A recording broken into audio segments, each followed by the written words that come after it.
युगों से ही गाय को पूजनीय माना गया है। यदि आप हिंदू धर्म को समझते हैं या फिर हिंदू मान्यताओं की जानकारी रखते हैं तो शायद आपने कामधेनु गाय के बारे में भी सुना होगा। हिंदू धर्म के अनेक धार्मिक ग्रंथों में कामधेनु गाय का जिक्र किया गया है। कहते हैं कामधेनु गाय में देवीय शक्तियाँ थीं, जिसके बल पर वह अपने भक्तों की हर मनोकामना पूर्ण करती थी। एक पौराणिक कथा के अनुसार समुद्र मंथन के समय देवता और दैत्यों को समुद्र में से कई वस्तुएं प्राप्त हुईं, जैसे कि मूल्यवान रत्न, अप्सराएं, शंख, पवित्र वृक्ष, चंद्रमा, पवित्र अमृत, कुछ अन्य देवी देवता और हलाहल नामक अत्यंत घातक विषवी। इसी समुद्र मंथन के दौरान क्षीर सागर में से कामधेनु गाय की भी उत्पत्ति हुई थी। पुराणों में कामधेनु गाय को नंदा, सुनंदा, सुरभि, सुशीला और सुमन भी कहा गया है। कामधेनु गाय से संबंधित पुराणों में कई सारी कथाएं प्रचलित हैं। कृष्ण कथा में अंकित सभी पात्र किसी न किसी कारणवश शापग्रस्त होकर जन्मे थे। कश्यप ने वरुण से कामधेनु गाय मांगी थी, लेकिन बाद में लौटाई नहीं। अतः वरुण के शाप से वे ग्वाले हुए। कामधेनु गाय से संबंधित एक और कथा विष्णु के मानव रूपी अवतार भगवान परशुराम से जुड़ी है, जिसके अनुसार एक बार सहस्त्रार्जुन अपनी पूरी सेना के साथ जंगलों को पार करता हुआ जमदग्नि ऋषि परशुराम के पिता के आश्रम में विश्राम करने के लिए पहुंचा।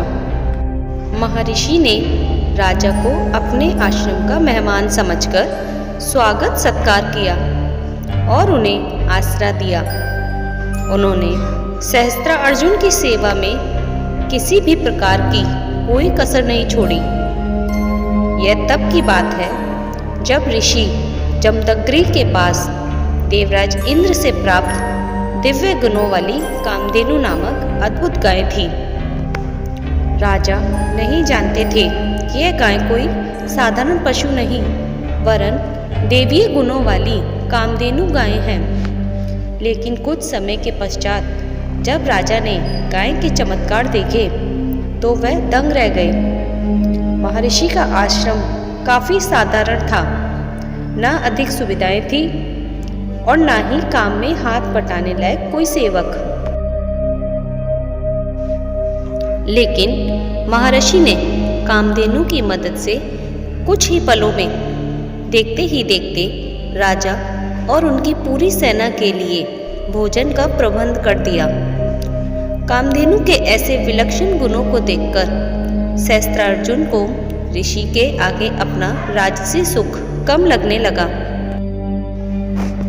अब उनके मन में महर्षि के प्रति ईर्ष्या उत्पन्न होने लगी और साथ ही वे महर्षि से उस गाय को ले जाने की तरकीब भी बनाने लगे।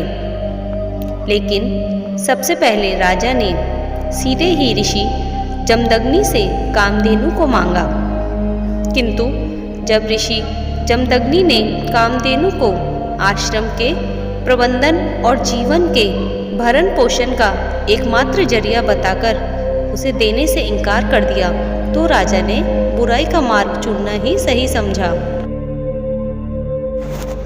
राजा ने क्रोधित होकर ऋषि जमदग्नि के आश्रम को उजाड़ दिया। सब तहस नहस हो गया। लेकिन यह सब करने के बाद जैसे ही राजा सहस्त्रार्जुन अपने साथ कामधेनु को ले जाने लगा तो तभी वह गाय उसके हाथों से छूटकर स्वर्ग की ओर चली गई और आखिरकार दुष्ट राजा को वह गाय नसीब नहीं हुई। लेकिन वहीं दूसरी ओर महर्षि जमदग्नि दोहरे नुकसान को झेल रहे थे।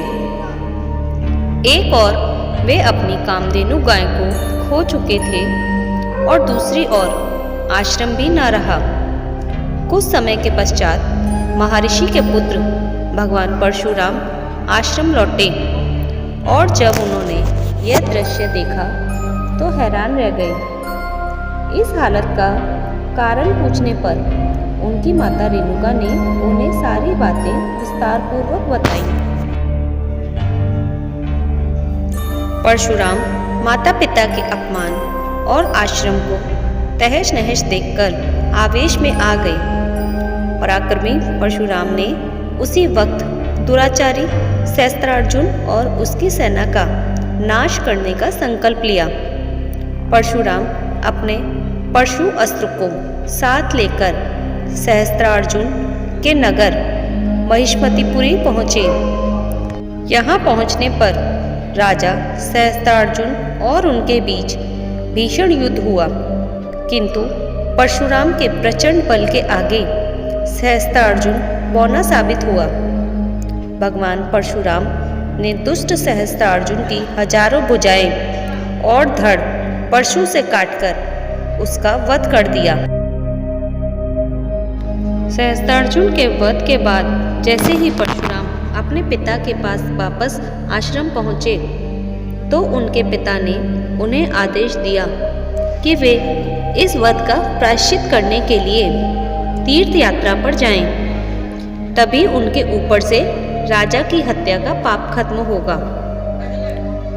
और इस तरह भगवान परशुराम अपना क्रोध खत्म कर तीर्थ यात्रा पर निकल पड़े।